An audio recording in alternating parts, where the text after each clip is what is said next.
इसी को अबू बकर सिद्दीक ने कहा था, ला इजमा अल्लाहु अलैका मौतैन, कि महबूब अल्लाह ने आपके हिस्से में दो मौतें नहीं लिखी। वही एक कानून जो दुनिया में था वो पूरा हो चुका है। अब आप अल्लाह के यहाँ जब चले गए हैं तो अब आपकी वो बरज़ख की, वो कब्र की इतनी आला ज़िंदगी है कि दुनिया की ज़िंदगी भी उसका मुकाबला नहीं कर सकती। इसलिए वहाँ आप जो भी आता है आप पे दरूद व सलाम पढ़ता है, आप उसका सुनते भी हैं, उसका जवाब। एक दो अहम बातें हैं जो आपसे अर्ज़ करनी है। एक मसला तो वाज़ेह है, वो है वफ़ात रसूल, कि जनाब नबी करीम सल्लल्लाहु अलैहि वसल्लम इस दुनियावी ज़िंदगी में 63 साल दुनिया की ज़िंदगी गुजारने के लिए आए और 23 साल आपने दीन इस्लाम अल्लाह से लिया और कुरान सुन्नत हमें दिया और समझाया और उसका अमली नमूना पेश किया। फिर 63 साल मुकम्मल होने के बाद आप पर वफ़ात आई, मौत आई, और इस वफ़ात का माना वही है कि आपका जसद अतहर से आपकी रूह अक़दस निकाल ली गई, यहाँ से आप इस दुनिया से वफ़ात फरमा गए। इस पर सबका इत्तफ़ाक़ है, किसी ने इसमें कोई इख्तलाफ नहीं किया, कोई अपनी राय नहीं कायम की। हाँ, कोई शाज़ नादिर, कोई बुज़ुर्ग अपना एक यानी यूँ कहो अक़ीदत का कोई तासुर पेश करे तो और बात है, वरना ये उम्मत का एक इत्तफ़ाक़ी मसला है कि हुजूर का यहाँ से इंतकाल हो गया, आप इस दुनिया से तशरीफ़ ले गए। अब अगली बात समझने की है कि मौत में फ़र्क होता है। जैसे मोमिन और काफिर की मौत में फ़र्क है कि हदीस में आता है कि मोमिन की जब मौत का वक्त आता है तो उसकी तरफ जो फरिश्ते आते हैं वो बहुत खूबसूरत होते हैं, खुशबू और मुअत्तर चीज़ें साथ ले आते हैं और उसे आके सलामी पेश करते हैं और उसे इत्मीनान दे रहे होते हैं और अगले जहान की मुबारकबादियाँ सुना रहे होते हैं। तो वो बहुत खुश हो रहा होता है।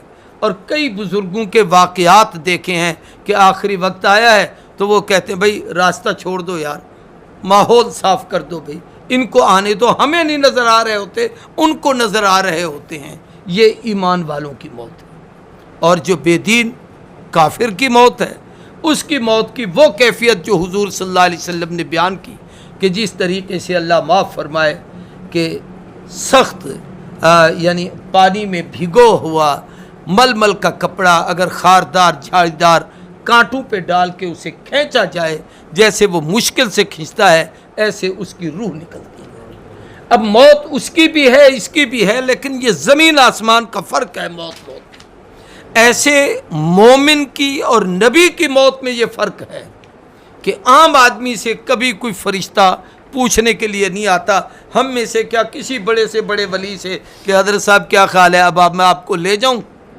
तो सवाल ही नहीं पैदा होता। लेकिन अंबिया अलैहिस्सलातु वस्सलाम के पास अल्लाह बाकायदा फ़रिश्ते को भेजते हैं और वो सलाम करता है और रब का पैगाम पहुंचाता है कि अल्लाह तबारक व तआला कहते हैं कि आप जो पसंद फरमाएं, अगर दुनिया में रहना पसंद है तब भी बताएं, और अगर मेरे आना, दुनिया की जो आपकी ज़िंदगी थी वो आपकी पूरी हो चुकी है।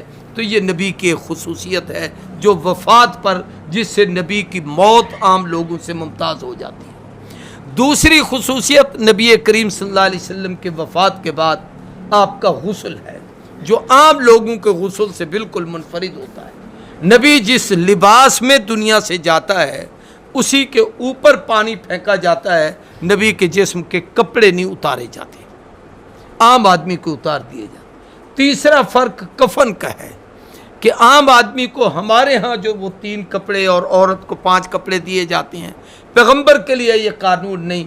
जिन कपड़ों में वफ़ात हुई है उन्हीं के साथ उसके ऊपर एक चादर लपेट कर उसी तरीके से उन्हें दफन कर दिया जाता है। चौथा फ़र्क नबी और गैर नबी की वफ़ात में उसके जनाजे का है। आम आदमी का जनाजा पढ़ा जाता है तो उसके जनाजे के लिए आप हम सब लोग जमा होते हैं और फिर एक इमाम बनाया जाता है और फिर उस पर 4 तकबीर, नमाज जनाजा, फ़र्ज़ किफ़ाया, सना वास्ते अल्लाह के, दरूद वास्ते नबी करीम सल्लल्लाहु अलैहि वसल्लम के, वो जो हम नियत करते हैं। फिर पहली तकबीर के बाद सना, दूसरी के बाद दरूद शरीफ, तीसरे के बाद मैयत की मग़फ़िरत की दुआ, चौथी तकबीर के बाद सलाम फेरना, ये तरतीब है। लेकिन नबी का जनाजा यूँ नहीं है, बल्कि हदीस में है कि हुजूर सल्लल्लाहु अलैहि वसल्लम ने फरमाया कि मुझे गुस्ल दे के रख देना, सब लोग बाहर निकल जाना। अल्लाह की रहमत के फरिश्ते आएंगे, वो मेरा जनाजा पढ़ेंगे और उस जनाजे से मुराद हुजूर पे दरूद पढ़ना है। फिर मेरे अहले बैत आएँ, इसलिए किताबों में है कि उस हुजरे अक़दस में 10 आदमी यूं एक सफ़ में खड़े हो सकते थे, यानी इतने आदमी अंदर आते 10-10 की टोलियों में और हुजूर पर दरूद पढ़ते, फिर बाहर निकल जाते, और आते दरूद पढ़ते, फिर बाहर निकल जाते। ये कैफियत थी जनाज़तुर रसूल की।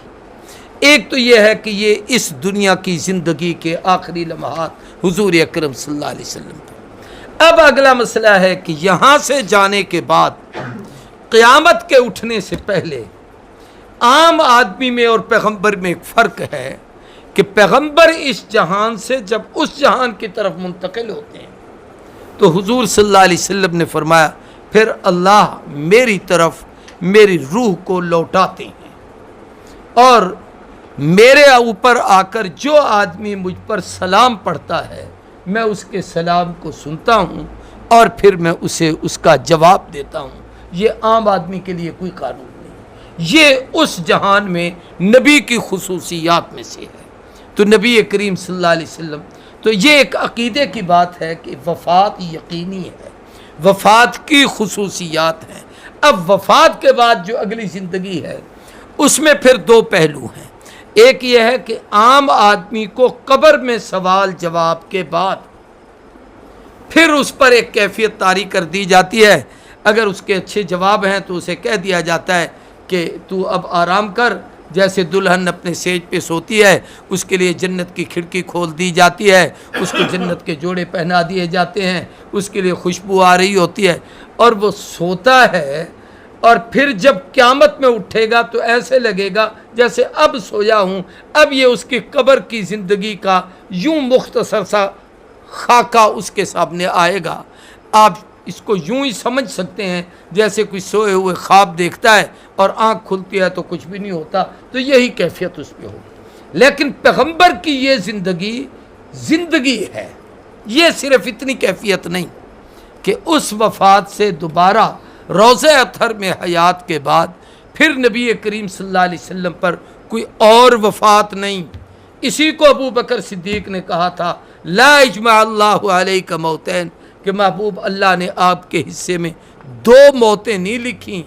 वही एक कानून जो दुनिया में था वो पूरा हो चुका है। अब आप अल्लाह के यहाँ जब चले गए हैं तो अब आपकी वो बरज़ख की वो कब्र की इतनी आला ज़िंदगी है कि दुनिया की ज़िंदगी भी उसका मुकाबला नहीं कर सकती। इसलिए वहाँ आप जो भी आता है आप पे दरूद व सलाम पढ़ता है, आप उसका सुनते भी हैं, उसका जवाब भी देते हैं।